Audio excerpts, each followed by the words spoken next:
Well, in the news, it was only 2 months ago that Benjamin Netanyahu avoided new elections in Israel by forging a coalition government with General Shaul Mofaz, the new leader of the Kadima party, to create one of the largest coalitions in the history of the Israeli parliament, the Knesset.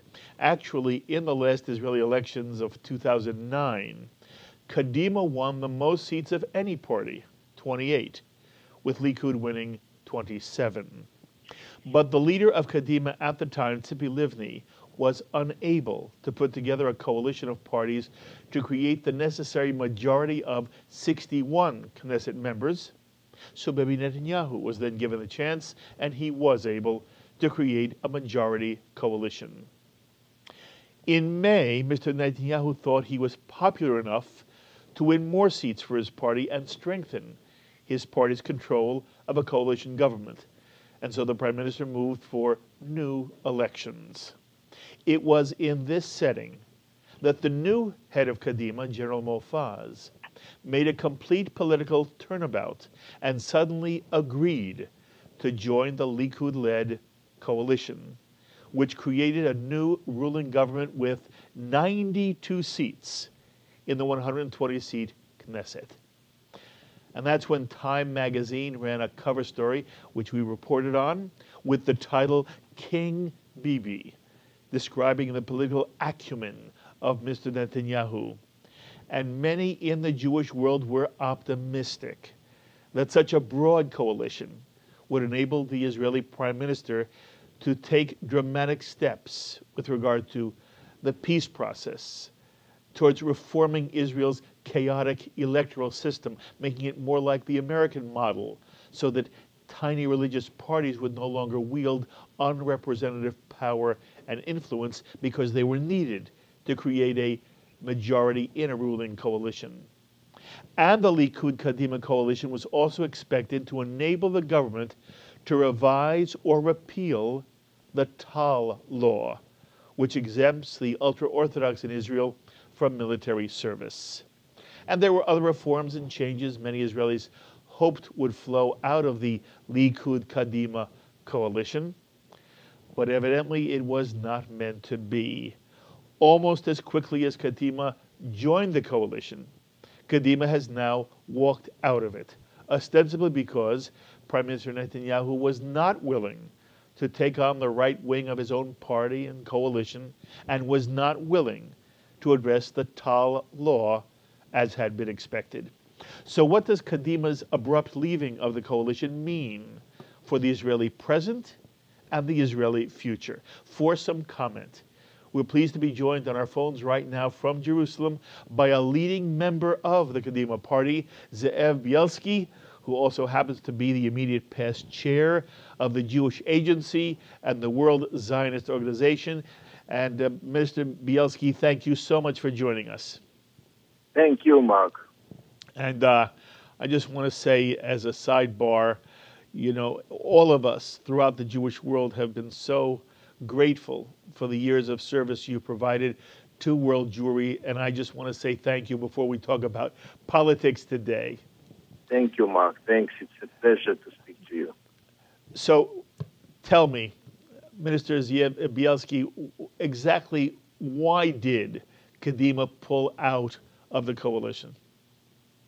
As you mentioned correctly, Kadima joined the government on the base of two major items in the Israeli life. Number one is the Tal law, which means that everybody should share the burden of army service. And the other point is changing the electoral system in Israel, the governing in Israel.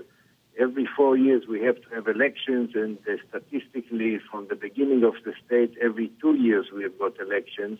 We've got no constitution, and every time government is falling and we call for elections, it costs billions and it gives us nothing. So these are the two conditions. Usually when you join coalitions or you get ministers and various committees, we said we don't want ministers, we don't want committees. We want only these two things to be involved to all Israeli people. The necessary changes are going to be made now. And it started very nicely, and the Prime Minister was very cooperative, and they agreed to form a committee headed by Yohanan Plefner, a young member of the Kadima party.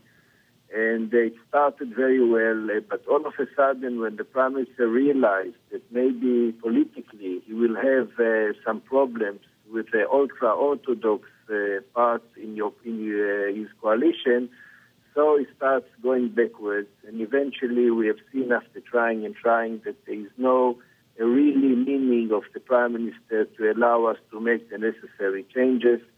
So we have decided to pull out, because if we couldn't make it once we started with him on the first item, how can we do the other items? So we thought, we better be out, because if we join the government in order to bring changes and there is no way we can do it, we better be out. Explain to me, is this really an issue more of principle than it is of politics? Or are there politics that you can also touch upon that motivated Kadima to leave? No, it's purely, you see, once you join and let's say we are the biggest party in the parliament, so we entitled to get, let's say, 8 to 9 ministers and the heads of committees, etc. So once you get all these and you start influenced by having portfolios, so you're happy, and sometimes you win, sometimes you lose. When you join the government after more than 3 years, and you say, I'm bringing you 28 members that will all vote for you. And there are only 2 items, major items in Israeli life. A lot of people say enough is enough. We call to the army at the age of 18. If you don't go to the army, they come and arrest you. Compulsory, and people risk their life, and we can't accept the fact that there will be tens of thousands of young people that are not going to the army, that the state is paying for their learning at the age of 16, 18, 22, 25, 26, 28, all the time, and they don't prepare to give anything in return. If not army service, at least work in a hospital. If my son is going to the army for 3 years, you go for 2 years civil service. But to say no to all this, this is something that is not accepted. And a lot of people in Israel are really pissed off. They had enough. They say, well, we have to share the burden. Can't be that only some people will share the burden and some will enjoy life in Israel without giving anything in return. Okay, I want to understand one more thing about this Tal law reform. Why now? And Minister, you have been part of the Jewish establishment for a long time. You've seen it, you've understood it. Why now? Why in 2012 does this become such an issue that Kadima would walk out of historic coalition government because there wasn't enough movement on this issue? Why now as opposed to the 64 years that Israel has been already in existence? It's a good question, and I've got a very simple answer. It's the court. You see, the Supreme Court in Israel have ruled a few months ago that the Tal law that was existed for years is not valid anymore. Yes. It's not equality, and the Supreme Court have decided that until July 31st, a new law must come instead, and this law is not valid anymore. So that's why we all in this, because we have to, the government has to obey the Supreme Court. So actually, at the 1st of August, by the law, the army will have to knock at the doors of all these young Haredim at the age of 18 and take them to the army. Now, we don't think it's the right thing to do. It creates a lot of chaos. So that's why it was a necessity to create a new law. And it was agreed by the Prime Minister and General Mufaz that we form a committee and we will lead this committee. The Prime Minister accepted it, and he knew that we are going to take it seriously and trying to get to a fair compromise. And we agreed that we are going to try and lead it into a normal or acceptable solution. At the moment, it made Bibi Netanyahu look very good, this large coalition. Why would he be willing to destroy what he had created and the potential for enormous, not only enormous good, but it gave him a certain kind of legitimate political power? Why would the Prime Minister be willing to sacrifice all of this at this point in time? You know, Mark, there are times when you are a leader and you go into the pages of history as a man that really made changes, or you are a survivor and you all the time keep your partners happy and you pay enough and eventually you survive and you carry on to the next elections. And I know Prime Minister Netanyahu for many, many years. And I think, that he maybe should make more effort, not to throw them away, his partners, but, to push a little bit and to say, listen, we are one people, we are only 8 million people in Israel. So more than 1 million Arabs are living here. They get all the rights. They don't serve in the army. They don't go to civil service. Okay, they're exempted. But, all Jews, where we are, at least, somebody should say, okay, we have to give something in return. You can't, the Prime Minister, he knows if it wasn't because of the coalition and politics, he would agree with us in 5 minutes. Are you saying that this is in some way a failure of nerve of the Prime Minister? When a couple is getting divorced, so it's easy to say he's blamed, I'm blamed. Maybe we all blame for this, but it makes no difference. We missed an opportunity, as you said in your opening remarks, Mark, that it was 92 members out of 120. What an opportunity to make changes, to make new rules, to change the governing system in Israel that we won't have to go to the post. Excuse me, you have walked away from that. You are the one who has destroyed that.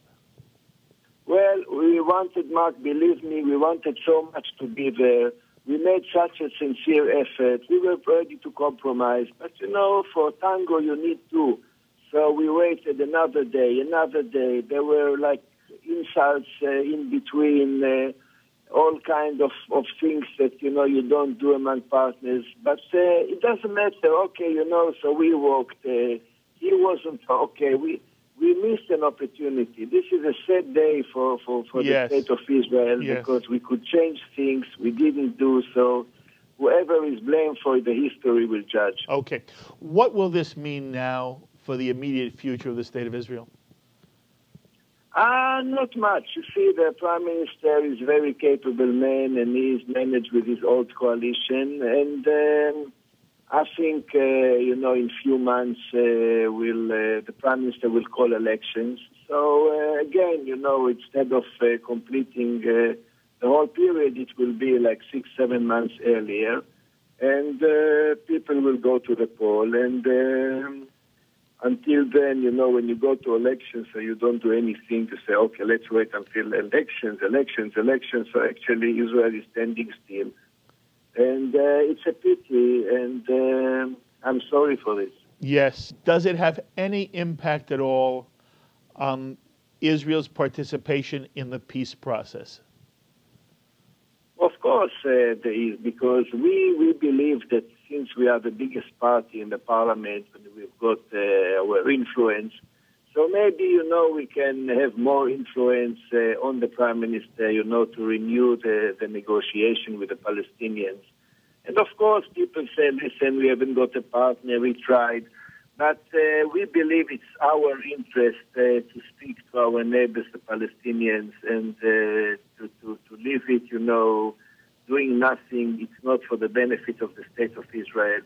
So I'm sure that if we were in, it would be much easier for the Prime Minister to have a support if he wants, to resume, to negotiate, to start talking. We don't want to be isolated. We have to be part of the families of the world. With enemies, we've got enough. We have to gain a little bit of friendship here and there. Also, doesn't this in some way elevate once again the power of these small ultra-Orthodox parties? Of course, when it was a big coalition, so small parties have got limited influence. When it's a small coalition, so of course they've got more influence. They'll get whatever they want, and business will carry on as usual, and that's a pity. It is a pity. Was really not. Sorry. I want to ask you one last question. It's slightly off this particular topic, but I'd love to hear if you have any thoughts. Today, as we're taping, as we're discussing with you, the Secretary of State of the United States, Hillary Clinton, said again that Jonathan Pollard will serve his entire life sentence. Do you have any feelings about the Pollard issue? Mark, this is one thing I will never be able to understand, why they so obstinate, they keep this man. His father died, they wouldn't allow him to go out. This is unbelievable, this is cruel, this is not human, and we really can't understand why this administration and the previous one, sometimes even when the president wanted it, there is such an objection to release Pollard, to let him come home, to be with his wife. He's a sick man. He served so many years. I mean, this is Rachamim, really, the pity. Please, I don't know what else can we do. The Prime Minister is going there. The President is going. We asked personally President Obama. We asked Hillary. And the answer will be that he's going to sit all his life there. We can't accept it. Unfortunately, there is no much we can do. We push, we're trying, but I'm very sad that this is happening. We are real good friends, and we are the best ally of the United States in the Middle East and maybe in the world. And I don't think, it's fair to do to Pollard what this administration and the previous one is doing to him. Ze'ev Bielski, you have been again a marvelous servant of the Jewish people in the state of Israel, and I appreciate your spending a few moments with us on Shalom TV. I look forward to seeing you in person in the very near future. Thank you very much, Mark. Thank you. And let's meet in Israel in the next couple of weeks, months. You always come, so it will be a pleasure to meet with you. I look forward to it very much. Thank you, sir. Thank you. Bye-bye. And those were the comments of Kadima Party member Ze'ev Bielski. And we turn now, for a different perspective, to a leading member of Likud, Danny Danon, one of the political stars of Likud. He's the chairman of World Likud, and he's also chair of the Knesset's Committee for Aliyah, Absorption, and Diaspora Affairs. Danny Danon, thank you so much for joining us. Thank you, Shalom. It's my pleasure to be on your show again. Thank you. All right, the obvious question is, Likud with Prime Minister Netanyahu had created this extraordinary, this wonderful, this coalition of 92 Knesset members that had given many people a sense of optimism about the Israeli future. Why was it that Mr. Netanyahu permitted the situation to get so difficult that the Kadima was willing to pull out? I have to be honest with you and tell you that I'm happy that Kadima is out of the government. I was against this coalition from the beginning. Coalition, the destiny is to be finished. And what we did 2 months ago, we actually saved the lives for another few weeks. But today there is no support for Kadima. And we saw that when they were in the coalition, they didn't care about the well-being of the country or the government. They cared about rating, about the headlines. And when we gave them to deal with such a delicate issue about getting equal rights and equal service to everybody in Israel, they made it a joke, and they made it an issue to go for elections. So what we will do now, We will deal with this issue the way it should be dealt, without Kadima, and they can continue to make headlines in the opposition. Explain to us, how did Kadima make it a joke? Such a delicate issue should have been done after you discuss it with the partner within the coalition. By nominating a young MK with anti-religious parties, and was not willing to speak with them, it brought a situation that everybody in the committee quit. It started with the religious parties, the Arab parties, eventually even the Likud party resigned from the committee, and he stayed there by himself. And by adapting this attitude, and I think mainly it's an attitude, because we all agree that there should be national service for the Orthodox Jews and for the Arabs alike. But the way to do it, you do it gradually, to do it in a way that you don't start a war in Israel among the people who live there. And we thought that Kadima were not concerned about those issues. They were concerned about getting headlines. You know, Kadima's position is the Supreme Court implemented a change in the Tal law. This was supposed to go into effect on July 31st. And that really the Israeli government, led by Prime Minister Netanyahu, has no choice but to do a sweeping revision of the law. Do you disagree? So basically, if there will be no law by the end of this month, right, then the army can draft whoever he wants to draft. And I don't think it will happen. I think we will either find a solution, or the army will start to develop programs to draft the Orthodox youngsters. But I think we should work on a program, and we should speak also about the Arab Israelis. I see that you have only two styles. Either you serve the country, or you do not serve the country. And if you serve the country, you should get benefits from the country. And if you don't serve the country, I don't care if you are Orthodox, Arab, also secular, because there you have many secular Jews who do not serve in the army. So I think we should find ways to have national service to those people, and those who decide not to contribute to the country, they should pay for it, and they should not be able to get all the benefits. And are you saying that you would support an idea of national service in addition to military service? Absolutely, yes. I don't think it is feasible to think that we're going to have all the Orthodox Jews joining the army units tomorrow morning, or to see the Arab Israelis becoming a border police or fighter in the elite unit in the army. That's why we have to open national service so they can do work, they can volunteer in the fire department, they can do work in the local police and in the local hospitals. There's a lot to be done in Israel, and those people will do a service of 2 or 3 years, and after that, they will get all the benefits like the other people who do national service. Minister, do you believe there was any political motivation to Kadima's walking out as opposed to it being a matter of principle? I don't think you can say principles and Kadima party in the same line. They have no principles, and we saw it in the past.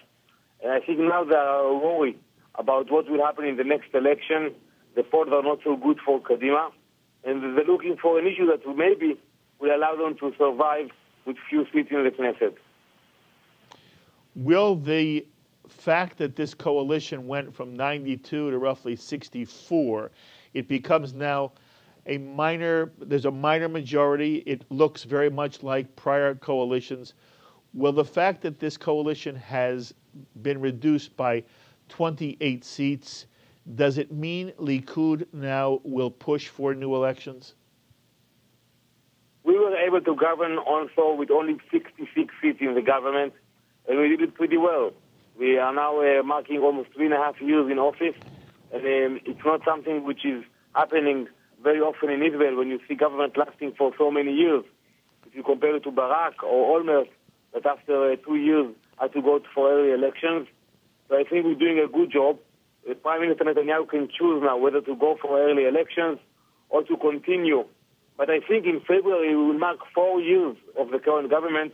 So absolutely we are ready for elections, and I'm sure that we will get elected again in the next elections. There are some people who feel that the small ultra-Orthodox parties have had too much of an ability to hold power in a coalition government, and that the system should be revised, perhaps more along the lines of the American model. At the moment, what is your feeling about the appropriateness or inappropriateness of the way in which splinter parties or small parties operate within the Israeli Knesset? I don't think we should speak against the religious parties, but I do think we should think about supporting reform in the electorate system in Israel. I think we should have less parties in the Knesset. I think the Prime Minister should be stronger so he can run the country without thinking about his coalition all the time. And hopefully we'll be able to do it after the elections. By the way, this was one of the issues that Kadima said that we will promote, but unfortunately they chose to go back to the opposition, and we saw that they don't really care about changing the electorate system. Does this have any impact at all on Israel's participation in the peace process? No, we all know that there is no peace process, there is no real partner. It has nothing to do with who is the government, and we know that today what's happening in Gaza, what's happening within the PA, so I don't think it can affect. When there will be a viable partner, whoever will be the Prime Minister in Israel, he will be willing to negotiate. My understanding is that the way you are described on the American scene is that you oppose the notion of a two-state solution. Is that true? It is absolutely true. I'm against the two-state solution. I believe there should be a three-state solution that will involve Jordan, Egypt, and Israel. My book will be released in September 4, where I'm actually describing my vision for a stable and peaceful Middle East, where it's based on a three-state solution, that there will be no Palestinian state in our backyard. We'll see what's happening today in Gaza, and we do not want to see it happening in Judea and Samaria. It is enough for us to have a Hamas regime in our backyard in the south. We don't want to see it in our suburbs in Judea and Samaria. Permit me one side question to ask you. As we're taping today, Secretary of State Hillary Clinton has reiterated the notion that America will not give any clemency to Jonathan Pollard, and Jonathan Pollard will serve his entire life sentence. Do you have any response to that? I think it's a shameful response of the Obama administration. I think Jonathan Pollard made mistakes, but he paid for those mistakes. It is about time to release him, and hopefully there will be a day that there will be a brave president who will be able to release Jonathan Pollard. Are you surprised that America is taking this strong stand against any kind of clemency or release?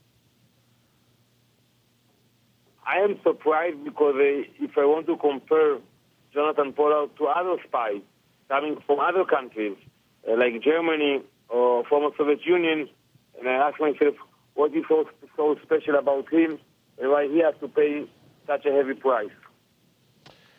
Danny Danon, I always enjoy speaking to you. You have strong opinions and you articulate them well. I hope I get a chance to sit with you in studio, either here in the United States or when I visit Israel. And I wish you kol tuv v'hatzlacha in all the work you do. Thank you so much for joining us. Thank you very much. It was my pleasure. Thank Bye-bye. you. And those were the thoughts of Likud Party member Danny Danon. And again, Ze'ev Bielski and Danny Danon are each major spokespersons for their respective parties, each expressing very different views. We're extremely pleased to have been able to present them both to you here on Shalom TV. Special kudos to our producer, Alan Obrich. Thanks to our director, Sloan Copeland. Until the next time, I'm Mark Golub. Be well, my friends.